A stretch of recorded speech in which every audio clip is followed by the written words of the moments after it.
hello everyone. Welcome to Japan and the 2019 Rugby World Cup, or Rugby.com.au's coverage of the 2019 World Cup. I'm here with Beth Newman. Every day we're going to be producing the Daily Wrap, which is going to summarise all the bits and pieces you need to know from Japan. And we're only a couple of days away, so there's plenty of news already. Beth, you've been down in Odawara with the Wallabies. They've been in camp. They've just flown up to Sapporo today, which is where we are. What's been happening? It's been very humid, I can tell you that much. The first 8 days, they've been training in, I think, 88% humidity some days, 31 degrees. So they're really preparing for the tough climate of Japan. In injury news, Tavita Kurandrani looks like he's on track for that first game against Fiji. And Jordan Petaia also looking promising, but probably going to miss the first 2 games potentially, maybe make his debut against Uruguay in a couple of weeks.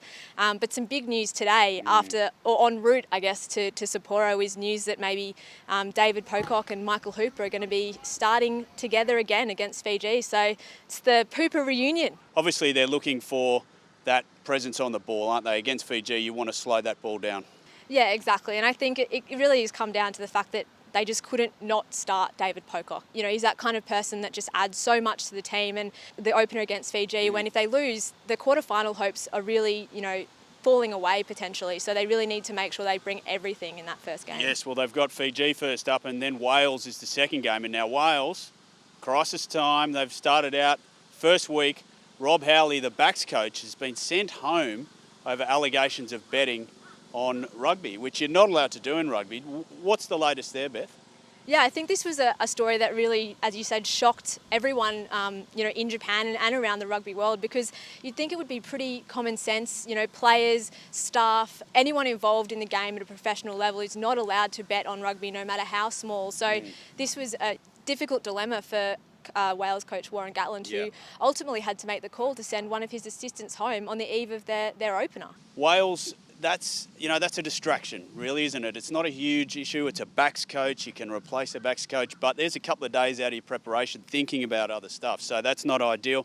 You mentioned how hot it was in Odawara and down in the south of Japan, Tokyo. It's very comfortable, but the game against Fiji on Saturday, that's going to be played in a dome, and I don't know if you've seen that vision, Beth, that's been going around on the transformation, on the socials. Yeah. It's a remarkable venue, and obviously weather's not going to play a part in that. The Wallabies are at a welcoming ceremony tonight in Sapporo where it'll really start to feel like it's just around the corner for them now, won't it? Yeah, absolutely. And a reminder that we're here at the World Cup, because Odawara was very quiet, a bit out of the way, not in the centre of Tokyo or anything like that. So they were able to kind of prepare for the World Cup. I think this will be, a real test for the guys to see how they go when, the World Cup is really here. As I say, the team is going to be named tomorrow. We're starting to see some teams named already. Japan, the hosts, play Russia on Friday night. They've named their team. South Africa have even named their team. The massive game against New Zealand on Saturday as well.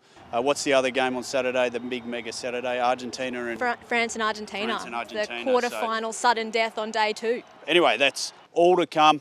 That's all we've got for the very first episode of Daily Wrap. Tune in tomorrow. We'll keep you up to date with that team and whether Pocock and Hooper do end up together after all.